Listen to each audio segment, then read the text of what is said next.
It's me again. I'm back. And a big shout out to the tech team back there. That you heard my mic. You could not tell my mic was cutting in and out, but in between all of that, they got a microphone ready, switched it out real quick with me. So thank you so much for that, guys. You guys are awesome. Let's give them a hand this morning. Yeah. Teamwork at its finest. And so we're in Serve Month this month, and we're getting the opportunity to go out there in the community and meet people where they're at and serve them. Yesterday, we did Saturday Share here at the church, and we helped with past due rent and utilities and groceries, and we had several people getting haircuts. It was a really fun experience. And then that afternoon, we went to the Oklahoma City Food Bank, and I think I have a picture from our trip to the food bank up here. We were able to go up there and put together meals for children all across the state, and we put together over 3,700 meals yesterday. Yeah, let's put our hands together. It was so much fun getting to serve and just be a part of really living the life that God and Jesus demonstrated in his ministry here on earth. And Serve Month is still going on. We do this once a year for the month of August. There's still a few more opportunities. We have School Share coming up this weekend, and then we have the Chi Alpha Cookout, and then we're going to do a blood drive on Sunday morning. Now, that got pushed to September. We had to move it to September because of timing and scheduling. But we're going to be doing a blood drive here in September. I believe it's September 12th on Sunday morning. So we'll have some information coming out soon about that and sign-up sheets. But I just highly encourage you, please be a part of Serve Month. It's those simple little things that people will remember and they'll recognize and that change their life. They'll remember that moment. There are kids and adults that we've met now that talk about School Share when they're adults with kids now, and they'll look back and say, I remember when your church gave me supplies, and I remember my mom being so grateful, and it stuck with them. You're making a difference in people's lives. You're demonstrating Christ's love. Thank you so much for being a part of that. Well, this morning, we're continuing our series called Identity. Identity. My name is Ben. I probably should have introduced myself earlier. I'm the student ministries pastor here at Live Spring. Jeff is out of town, so I get to have some fun. You guys ready to have some fun? Yeah. All right. Last week, Pastor Jeff walked us through answering the question, do you know who you are? Do you know who you are? And we looked at the life of Moses. He's our awesome Bible character. And the identity crisis he faced. Is he the grandson of the Pharaoh? Is he this elitist? Or is he a member of the slaves, the Israelites? And we saw that his strong sense of identity, he understood who he was. And his strong sense of identity, it demonstrated not only his spiritual maturity and defined his responsibilities, but it gave him a purpose. It showed him God's plan for his life. In case you missed it, I highly encourage you, check it out on the app. You can check it out on the website, wherever it is. You can even find us on like iTunes and Spotify. You can listen to the whole message there. Please go check it out, because today we're going to go back to Moses. We're going to go back one more time, because despite the fact that Moses knew his identity, just like each of us here, Moses had some problems with self-doubt. He struggled with a lack of confidence in areas of his life, what he was called to do. Moses knew his identity, but he felt a bit insecure about it. Together, we're going to take a look at a point in Moses' life where it's a pivotal moment where God said, here's what I want you to do, and Moses was faced with a dilemma. The insecurities in his life caused him to question what God was asking.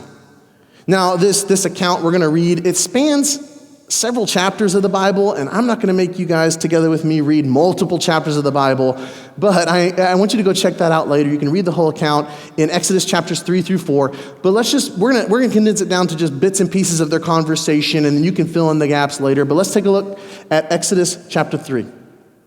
One day Moses was tending the flock of his father-in-law Jethro, the priest of Midian. I gotta say, doesn't Jethro sound like a guy that would live in Oklahoma? It's just Jethro, I think it's my neighbor. The priest of Midian. He led the flock far into the wilderness and came to Sinai, the mountain of God. There the angel of the Lord appeared to him in a blazing fire from the middle of a bush. Moses stared in amazement. Though the bush was engulfed in flames, it didn't burn up. That's amazing, Moses said to himself. Why isn't that bush burning up? I got to go check it out. That's my mentality right there. I'm speaking for Moses there. I would go look. When the Lord saw Moses coming to take a closer look, God called to him. So God is speaking directly to him now. called to him from the middle of the bush, "Moses, Moses." Then the Lord told him, I have certainly seen the oppression of my people in Egypt. I have heard their cries of distress because of their harsh slave drivers. Yes, I am aware of their suffering. So I have come down to rescue them from the power of the Egyptians and lead them out of Egypt into their own fertile and spacious land. It is a land flowing with milk and honey, the land where the insert names of nations now live. I don't try to say those names. I'm just who I am. All right, deal with it. Look, the cry of the people of Israel have reached me, and I have seen how harshly the Egyptians abused them. Now go, for I am sending you to Pharaoh. You must lead my people Israel out of Egypt. But Moses protested to God, well, who am I to appear before Pharaoh? Who am I to lead the people of Israel out of Egypt? I read about this, and I'm like, what? This is the chance of a lifetime. You know, Casablanca, the movie, of all the gin joints and all the towns and all the world she had to walk into mind. This is Moses and God. It's happening. Of all the guys in all the nations, of all the shepherds, God comes to him, makes a big deal about this burning bush. It's all this stuff. And he says, listen, I picked you. Of all of the people, I picked you. And we just saw last week that Moses had a strong sense of identity. So why is he questioning it? Why is he nervous? God is talking to him directly, and he's like, well, you can't mean me. You sure? Moses' self-doubt, it came from some feelings of shame, fear, loss. Earlier, Moses had killed a man. He had murdered someone. He had tried to do the right thing, but had done it the wrong way. And now he's despised by the Egyptians, and he's hated by the Hebrews, the ones he was trying to help. And he spent years in hiding. And these years in hiding, thinking about it, living in that shame, it had shaken his confidence quite a bit. He went from a man who was willing to do anything to a man who was questioning his purpose. For most of us, our insecurities, they didn't start, or they didn't just happen overnight. They started over time. They built and they built and they built. Little thing after little thing. Maybe you have a moment you can point back to and go, that was when it happened. That was the situation. Maybe you can, but for most of us, it's like a chip in our windshield. You may have seen the rock hit. You saw the little chip, you heard the noise, and you thought to yourself, I'll take care of that later. It's not a big deal. It's kind of annoying, but it's okay. And you ignored it, tried to forget about it, looked away, and then it got to be a little crack. It's just a little crack. I'll take care of it later. Pretend like it's not there, but it is.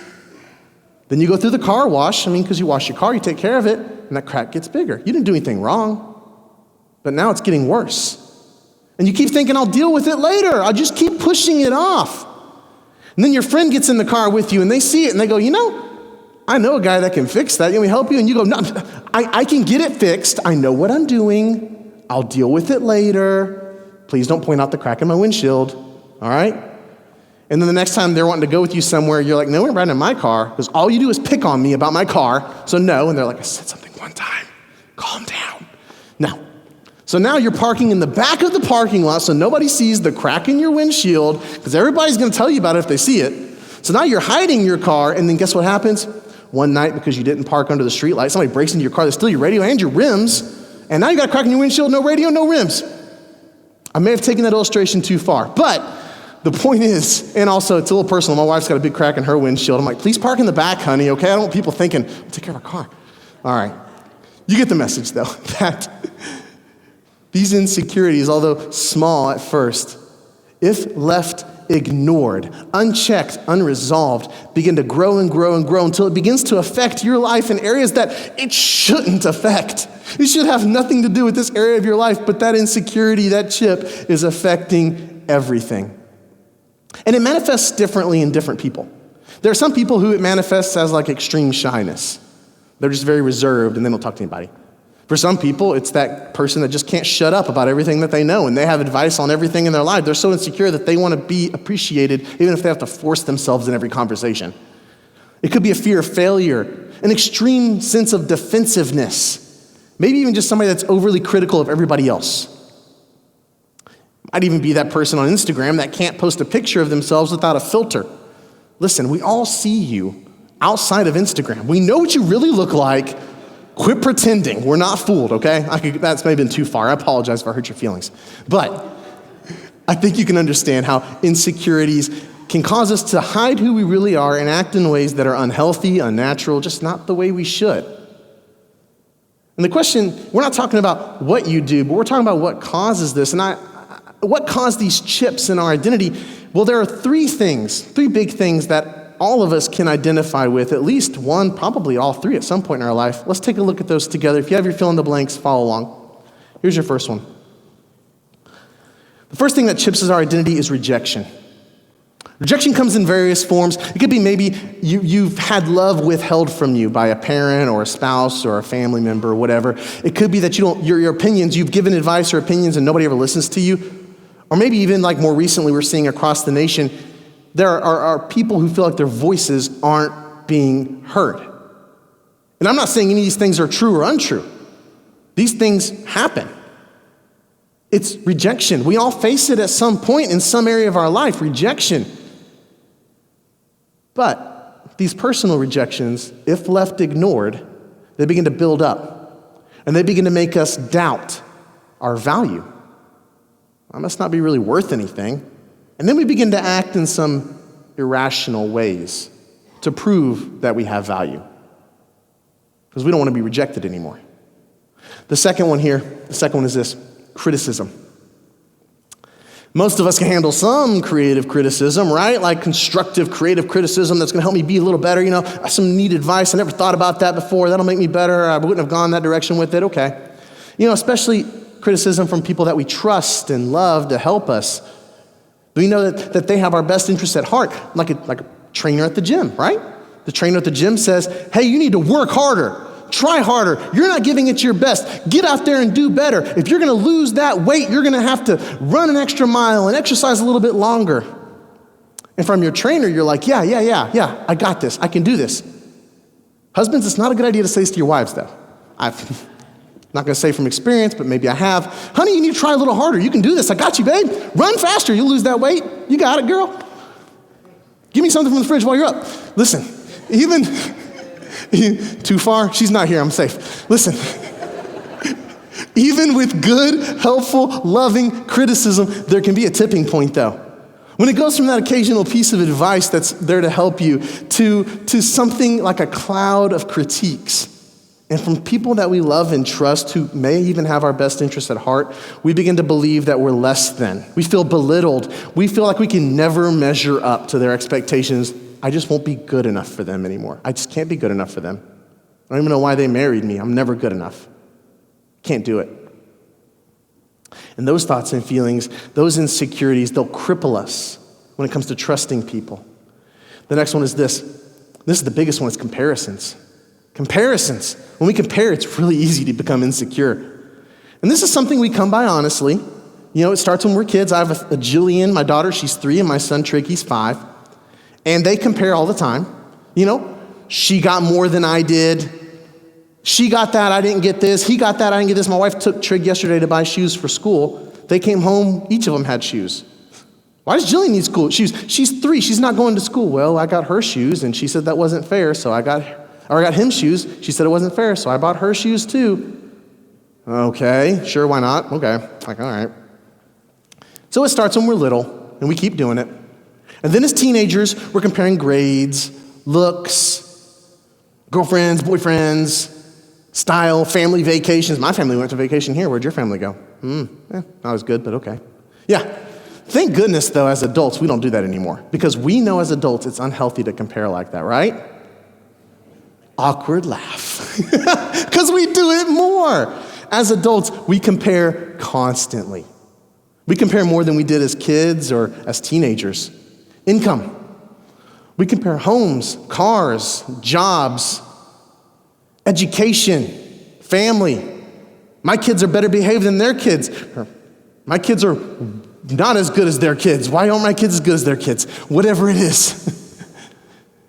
You guys want to know my comparison weakness? Obviously my comparison weakness is not looks or style, let's be real. And in fact, at one time in my life, back in 2019, 2020, so it's not like it's that long ago. I was wearing the same black V-neck t-shirt and blue jeans to the church every Monday for several months in a row. I think it was almost a year. Heather one day noticed, and it's the same exact shirt, same exact pair of jeans. Because, I do laundry and I just put it on top and hey, it's one more Monday. She noticed and said something to me. And I was like, that's a good point. Okay. Then it became a game. How long till Pastor Jeff notices? I don't know if he ever did, or maybe he just felt bad for me and didn't say anything. I don't know. But regardless, that's not my area. I'm just kind of laid back. I don't really care. My area of struggle, it really changed because before I had kids, it was cars. I used to compare cars. I wanted the fastest car, the coolest car, the cleanest car. If I saw somebody and their tires weren't slick black, nice glossy black, I would say, psst, they don't even take care of their car. What's wrong with them? But then I had kids. And I didn't realize that fathers, it changes in dads overnight. Yeah. In the day that we had my son, he was 2 days old, 2 days home, and we got home from the hospital, and I realized I no longer cared about my car. You know what bothered me? That my yard didn't look as the guy next to me. It didn't look as good. It was so weird. I didn't even know where that came from. Why do I care about my grass suddenly? It's dad mode suddenly. Yeah, that's why I ended up with an old truck and got rid of my car and got an old truck because I needed to get a better mower. Yeah, it's so weird. Dads, you can probably relate. So we all have some sort of a weird thing that we compare. I think if you were to dig deep, you would know you've got something that you compare. You don't like to. It doesn't make you feel better about yourself, but you do it. We get trapped in this cycle of insecurity at times. And the good thing is, the positive aspect is that God knows. And he's laid out 3 biblical principles that we're going to go through together to help us overcome that insecurity in our life. That area that, although it wasn't bad, it was just part of everyday life, we've let it take control. So whether you have just a chip that you need to address or a full-on broken windshield that you need to replace, there's going to be something here this morning that'll help you get through that. So here we go. Our first one is this. It's important that we know where our value comes from. Because our insecurities, they're in our head. They really are. They may be rooted in some form or sense of reality. You might not be as good looking as the person is next to you. You might even have less of a personality than them. And the rest of us may wonder why she even married you, okay? But regardless of what we think about you, that doesn't matter. You can't draw your value from what people say. Your value doesn't come from how people feel or look at you or think about you. Most of us see ourselves as less than, less important than, less influential than, etc. Moses did this as well. Let's look at Moses' life here. It says, but Moses protested again, what if they won't believe me or listen to me? What if they say the Lord never appeared to you? See, Moses had a value problem. He saw himself the way the world saw him. A murderer, in hiding, a nobody, a shepherd. What if they don't believe me? Then I've come to free them. I'm not influential. I don't have any authority. I can't speak as a leader. What if they won't listen to me? Who am I to lead a nation? What if they say, God never spoke to you? You're full of it. God didn't tell you to do this. God wouldn't come to you because you're not that important. This is where Moses' head was.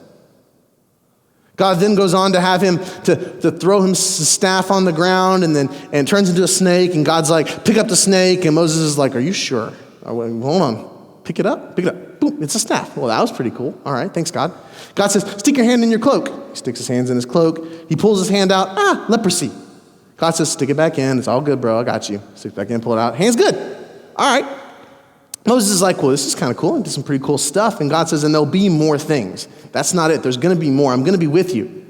But the point God was trying to make was that your power, your value, the importance you have, the influence that you're going to have, it doesn't come from what people think. It comes from me. I'm going to supply you everything you need to accomplish the task I've given you. Quit letting people tell you that you can't. And let me tell you that you can. See, most of us, we buy into the world's way of thinking. We let the world tell us what's important, what's valuable, what should be. We let the world tell us all of these things, and God says, let me tell you what is. Let me tell you what is important. Romans chapter 12 says this: don't copy the behavior and customs. Don't copy the way they think. Don't copy their traditions. Don't copy these things, but let God transform you into a new person by changing the way you think. Then, only then, will you learn to know God's will for you, which is good and perfect and pleasing. You're not going to find God's will. You're not going to find God's value, his purpose for your life, if you're chasing after the things the world says have value. If you let them tell you where your value comes from, you're never going to find it. And you're going to end up with things that are less than good, less than pleasing, and definitely less than perfect. When you're tired of feeling worthless, then it's time to stop letting the world define your value and let God tell you what you're worth. I love this next verse. This verse picks me up when I'm struggling with this. And I hope it will for you as well. When I look at the night sky and see the work of your fingers, the moon and the stars you set in place, what are mere mortals that you should think about them, human beings that you should care for them? If the psalmist had stopped there, it'd be kind of depressing, but he didn't. He goes on to say, you made them. You made me. He made you. Only a little lower than God, and crowned us. Them, me, you, with glory and honor. Are you getting this now? God, the creator of the universe, the father of all mankind, top dog, top of the food chain, nothing bigger than, said, and me, and then there's you. And then there's everything else. You're that important that you're right here. And I'm not just gonna put you there and ignore you. I'm gonna crown you with glory and honor. Sometimes we get stuck in this trap of thinking of ourselves as just sinful, fallen people, and we're constantly on our knees. God, forgive me. God, I'm not worthy. I'm not worthy. And God says, you are worthy. You're my child. You're my child. I loved you. I put you in this place for a reason. If you have kids, it's probably easy to understand this. I would never look at my son and go, you're just worthless. You can't get anything right. What's wrong with you? No, I tell my son, you can do this, buddy. I love you. You can do this. You've got this. I want you to try, and I'm going to help you. That's how God sees you. Your value is huge. You may have never been told of your value. You may have even been raised in a household where that wasn't the way your parents treated you. I've talked to people who've struggled with that. They felt underappreciated their whole life. They felt like nobody ever saw them as a person. They were only seen as just dirt. And my heart breaks because I know that's changed the way they view not only themselves, but others. But God doesn't see you that way. There are so many examples in Scripture, so many examples of him saying how much he loves you and how important you are to him. The second thing that we need to be doing, if we're going to stop these insecurities, we're going to check them in our lives. And this one's my favorite one. Check this out. We got to embrace our uniqueness. Yeah. Because guess what? You're weird. And I'm weird. And that's okay because God planned it that way. Thank goodness. Let's check in on Moses again. But Moses pleaded with the Lord, "Oh Lord, I'm not very good with words. I've never been, and I'm not now. Even though you have spoken to me, I get tongue-tied and my words get tangled." Then the Lord asked Moses, "Who makes a person's mouth? Who decides whether people speak or do not speak, hear or do not hear, see or do not see? Is it not I, the Lord? Now go. I will be with you as you speak, and I will instruct you in what to say." Moses is doubting his abilities, his design. Moses may have been that guy that after somebody says something, he walks away and goes, dang it, 20 minutes later, dang it, I should have said that. Anybody in here like that? Anybody in here? Yeah, a couple of you guys, yeah. Moses may have been that guy. He may have been that guy. I don't know. There's all kinds of theories on what was wrong with Moses when he spoke. Did he have a stutter? Whatever it was, I don't know. I tend to think that he was that guy that just wasn't very witty, and he was like, and people made fun of him. This insecurity to me sounds like an insecurity that comes from people making fun of you constantly. God, I can't do this. I can't even talk right.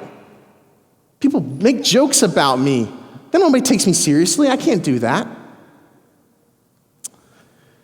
I love in the Bible when God writes something that just speaks like almost poetically, creatively. I love this. Let's read the scripture together. You made all the delicate inner parts of my body. You knit me together in my mother's womb. Thank you for making me so wonderfully complex. Complex.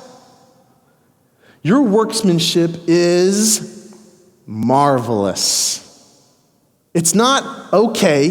It's not even sufficient enough to get by. It'll work in a pinch. I got the leftovers, but I'm satisfied with them. It's marvelous. This speaks to something a marvelous work by an artist is something they put a lot of time and effort and thought into, energy. It's an extension of them. You are marvelous. A moment ago, we learned that our value, it doesn't come from other people or from things, but our value comes from God. And he's crowned us in glory and honor. But not only that, you were uniquely made, intricately designed, creatively built. Some of you more creatively than others. It's okay. We are one-of-a-kind masterpieces. I struggle at times with physical insecurities. I think most of us could relate to that, at least at some point in your life. Jeff is tall. I'm short. Taller than Pastor Bobby, but still short. I'm not very athletic, okay? I'm very unathletic. I played basketball in high school, and after like our second or third game, somewhere around there, my coach, on the way to practice, called me over and showed me the sign-ups for the chess club. And that's a true story. So that's why I didn't even finish the season of basketball. I didn't even make it the whole season. But despite my short legs, lack of speed, slow reflexes, and just really poor stamina overall. I'm just kind of lazy. I draw a lot of comfort from the fact that God designed me for a purpose, and he did give me some gifts and talents, special, unique ones, that were intentionally placed and came to fruition in my life at points where I could fulfill his plan for my life, the plan that I'm so excited to be pursuing right now. Ministry, I mean, God didn't make me a great basketball player, you know? I mean, I'm probably kind of short, but I wouldn't be here now if I was playing for the Thunder, all right? I had no chance. Let's just be real. And it's not about accepting your uniqueness. If you leave here and go, I'm going to accept my uniqueness, then you've got it wrong. Fail. Embrace it. You're you because God needed you to be you to accomplish the plan he has for your life. Embrace it. Embrace it. All right, the last thing we need to do. Here it is, the last thing. Trust in the GPS. Any GPS users in here? Use GPS in your car? All right, a couple of you people. Yeah, cool. All right. I'm a GPS user. I learned from experience. Don't trust my wife. Turn the sound on. I want to hear what Siri says. I don't want to hear you tell me what Siri said. I want to hear what she says. I trust GPS. GPS is so awesome because it's a satellite image of an area. And there are people that have already driven that route that can tell you, hey, speed trap ahead. And you're like, oh, good, I'm going to slow down. And you get past it. Is the speed trap still there? Yes, it is. And then you feel like a hero, right? Yeah, do you guys ever feel like heroes that way? Not me. I never do that. That's just immoral. All right. And you can make me feel bad. Okay. GPS is something overhead that sees the road that's coming up. It knows what the path is going to need, what path you're going to need to take to get where you're trying to get, the destination you need to reach to accomplish your goals. It knows all of these things, and it can tell you how to get there efficiently, safely, wisely. I'm not talking about the GPS in your car. I'm talking about the godly positioning system. See what I did there? Godly positioning system. That GPS. The godly positioning system, God designed you and placed you where you are because he's got a plan for your life and a destination that he wants you to get to. And if you're following after him, you have to trust that he knows what's coming up. Moses wasn't sure about this. But, let's take a look at his life. He's the grandson of the Pharaoh raised in the palace. So he understood Egyptian culture better than any of the slaves did. He understood customs, beliefs, and he understood their gods. And through the years of living in that palace, through all of his training, Moses got some leadership skills and knowledge. Have you ever thought about that? Raised in the palace, Moses was being bred to be the leader. His grandfather was the Pharaoh of a nation. Isn't it kind of coincidental that his grandson is now the leader of a nation as well? Moses may have been confused as to why God would put him in that situation. Why me? But God says, I know where I need you to be. And although Pharaoh may not be following me, he's the guy that's going to teach you how to lead a nation. You're going to learn skills and abilities and talents and how to work with people. And most importantly, you're going to learn how to talk to Pharaoh when I send you back. But Moses didn't know anything about this. He was doubting the position God had placed him in. None of this would have even been possible if he'd just stayed in Egypt. God needed him. He used what he went through. Psalms 37 says this, the Lord directs the steps of the godly. He delights in every detail of their lives. Though they stumble, they will never fall, for the Lord holds them by the hand. You can choose to believe that the weird things, the seasons in your life aren't God. They're just coincidence, bad luck, whatever you want to call it. But I can't. I just can't do that. Because I look at my past and I see everything I went through and I see how God has used each moment, the ups and the downs, the struggles, the wins, the placements. I see how he had a purpose in each one of those, and it gets me excited to think what I'm doing now is getting ready for the next stage and the next area because I trust in that GPS. You know, there have been moments in my past, and maybe you can relate to this, I hope you can, where I've wondered, am I the right person, God? Did you get the right guy? I can't do this. Maybe you're in a situation you've wondered, my spouse would have been better off if they had married somebody else. I'm just not good enough for them. Maybe you've wondered with your kids, am I doing the right thing? I'm just not a good parent. I don't treat them the way they should be. Why do I have so many issues? Why do other parents make it seem so easy, but I'm struggling constantly? Maybe I wasn't even supposed to have kids. Maybe this is just wrong. You're not alone. There are many, many, many people that go through these stages in their life. Am I the right person, God? Did you put me in this position, or am I just simply a mistake? What am I supposed to do now? In those times, in those moments in your life, you're not doubting yourself. And this is a reality check. You're doubting God. You've gone past insecurity, and you're doubting the one that you say you trust your life to. You say he's all powerful, all knowing, he's everything, but yet your insecurities have crippled you to his plan for your life. And Moses had reached this point. Moses' story didn't stop there, though. He went on to be one of the greatest heroes. And God walked alongside of him and made everything he promised possible. And he's going to do the same thing in your life. Now, I'm not saying that we don't make mistakes and have to live with the consequences. Moses did as well. He was in the desert because he murdered a dude. He did something pretty dramatic. It wasn't good at all. But God said, listen, because you're coming back to me, I'm going to take your mistake and I'm going to use it to make you even stronger than you were before. I'm going to grow you through that. What happened wasn't the end. I'm making it a piece of this beautiful tapestry that's your life. It's going to carry you forward. Regardless of what you've done in the past, God has a plan and a purpose for your life. And he's going to take your experiences and he's going to shape them to grow you, to develop you, to take you into the man and woman he wants you to be. Don't let your insecurities about your past or what people have said or what they say or where you are right now, don't let those things affect your relationship with God. Don't let the world tell you what your value is. Only get it from him. Only get it from God. Don't let the uniqueness in your personality, those quirks and things that you think are weird, don't just accept them or tolerate them or live with them, embrace them because God made you that way. And it's a marvelous creation. It wasn't an accident. And most importantly, you have to trust. Trust, like the song says, that He's got a plan and a purpose. There's a way that he has laid out for your life. He's taking you somewhere. He knows where you need to be.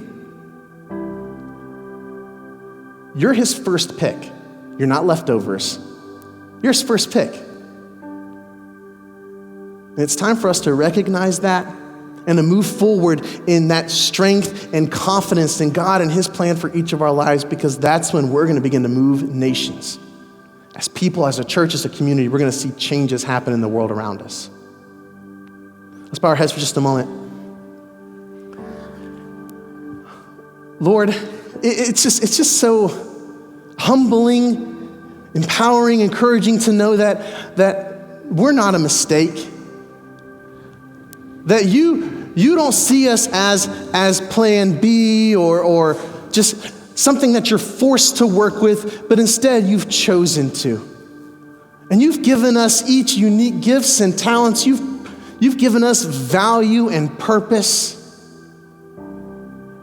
And we may have let the world distract us at times, but right now, God, we're united and we're believing and we're trusting in you. We're trusting in your positioning in our life, that you're placing us to reach people, to reach a community, and you're equipping us to carry that mission. God, I pray for any person in here this morning that's struggling with that sense of insecurity, that's feeling worthless or forgotten or broken. I pray that your blessings, your hope, your encouragement would just pour into their life. That they would learn to see themselves through your eyes, not others, not even their own, but that they would find value in the love and in the gifts that you've given them.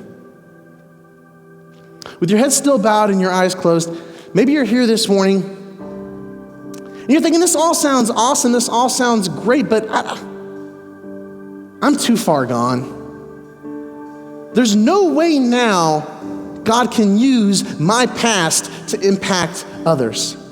I'm a lost cause. I'm hopeless. You're feeling beaten down and destroyed.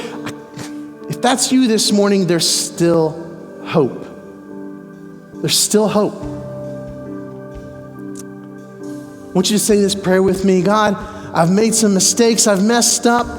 And I know I have, and I know that I can't fix it. And I'm asking you right now to forgive me for the things that I've done wrong. And then God, I'm committing to walk with you for the rest of this journey, to trust in your directions and your guidance for my life. I'm giving it all to you. My past, the things I've done, I'm giving you my present. Where I'm at right now in my life, I'm giving it to you, God. And I'm giving you my future. It's not about what I want to do, Lord, but it's about you. Thank you, God, so much for just reaching down and speaking to us this morning. I pray that you would just continue to work in our lives and in our hearts as we turn these insecurities over to you this morning. And we ask all this in the name of Jesus. Amen.